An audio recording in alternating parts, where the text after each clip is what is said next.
Well, the U.S. State Department is issuing a worldwide caution to Americans around the world and advising diplomatic staff and Americans in the Middle East to shelter in place for a second day after the joint attacks launched by the U.S. and Israel in Iran. Now, here in the United States, police departments in major cities are taking precautions, as you can imagine, sending additional officers to sensitive locations like diplomatic and religious sites. New York City, Washington, D.C., and San Diego are amongst the largest cities on high alert this weekend. The historic attacks on Iran saw the U.S. utilize American-made kamikaze drones copied from an Iranian drones that were used for the first time ever in Operation Epic Fury. Now, these drones, used in what CENTCOM has referred to as its Task Force Scorpion Strike. They are one-way, uncrewed aircrafts that crash into their target during combat. We're going to bring in retired Marine Intelligence Officer and the host of the Strat podcast, Hal Kempfer, and also national security expert Rico Danielson. Thank you so much for joining us. And Rico, you're also an Army combat veteran of Iraq and Afghanistan, so you've got some unique perspective here. Thank you for joining us. I'll start with you, Rico. So the U.S. using these new kamikaze drones, I mean, this really got me amped up looking at this here. They're inexpensive, they're highly effective, and the kicker here is that it's Iranian technology or a copy of it. Are we in sort of this new era of warfare? Oh, absolutely. We've done a new era of warfare. Autonomous drones, autonomous vehicles will now be the forefront, I believe, of the military way and also engaging in combat. We see that with China. We see that Ukraine, Russia, Iran was it. And then also this is a very cheap way, a fast way, and a very effective way to engage your enemy at a very easily approachable, and it kind of changes the dynamic of the battlefield and strategy, as you will. It still offers the blitzkrieg methodology, right? Dominate the air, sea, and land. And I think this will be moving a lot faster. And as we see the war progress and also this progress into future state, this is going to be one hell of a time. Hal, what do you think? I mean, are we going to see more investment into these style drones, and how far away can they be commanded from? I mean, do they need to be in the region, or could, somebody be even in the United States and controlling them from that far away? Is that technology in the works? Oh, Anna, it's very much in the works. We have drones, I should say we collectively, the West, and obviously anything Ukraine is flying, we can probably get that technology adapted.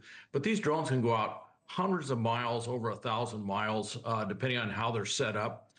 These are basically a copy, it's a more sophisticated copy of the Iranian Shahed 136 drone. You're going to see a lot of these. One of the things that's happened within the Department of War is that we've realized we're way behind the power curve on drones. Not just these types of drones, certainly kamikaze drones, but first-person view drones, which can also be kamikaze drones. And there's a rapid catch-up. Actually, they changed the status of these from being a regular weapons procurement to being an ammunition procurement, which shortens the cycle by which we can get these things in the inventory. All right. Rico, I want to get your thoughts on this. We've got a map that we can show of other Arab nations in the region where Iran has been striking U.S. bases because they view that as American soil. And I think Iran was anticipating that these Arab nations would be blaming the United States and Israel for the violence that was happening in their countries. But we're starting to see a bit of a changing of shape here as far as who they're siding with. So what's the future of the landscape of those relationships in the Middle East?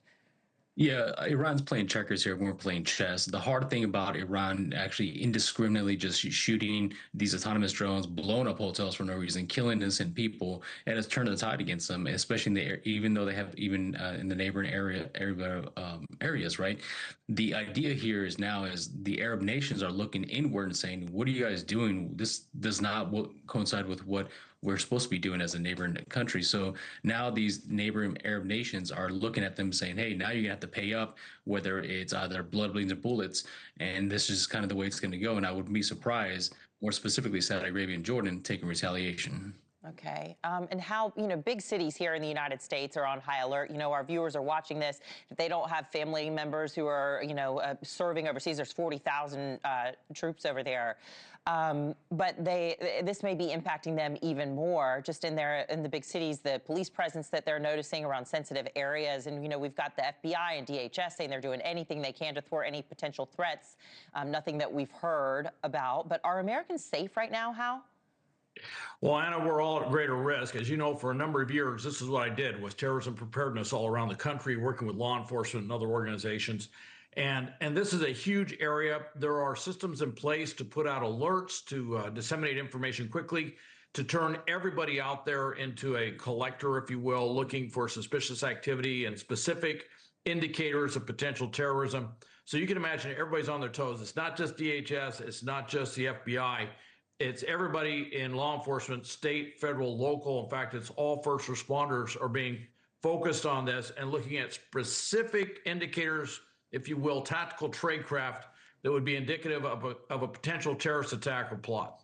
Enrico, I want to get your thoughts on potential sleeper cells, lone wolf attacks. You know, the folks who just might be crazy and get radicalized online, and then try to cause harm here in the United States. Could that Yeah. happen?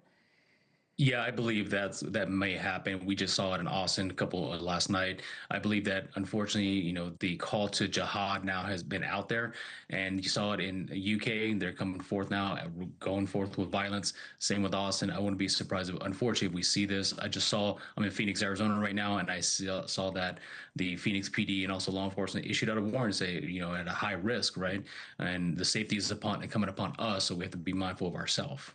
Okay, we are working to confirm those details, and we'll have more insight from the FBI, hopefully, on what you're talking about there after the break. But thank you so much for joining us here, our military power panel. We've got retired Marine Intelligence Officer Hal Kempfer and U.S. Army combat veteran Rico Danielson. Thank you so much. And we have more News Nation Live coming up right after this.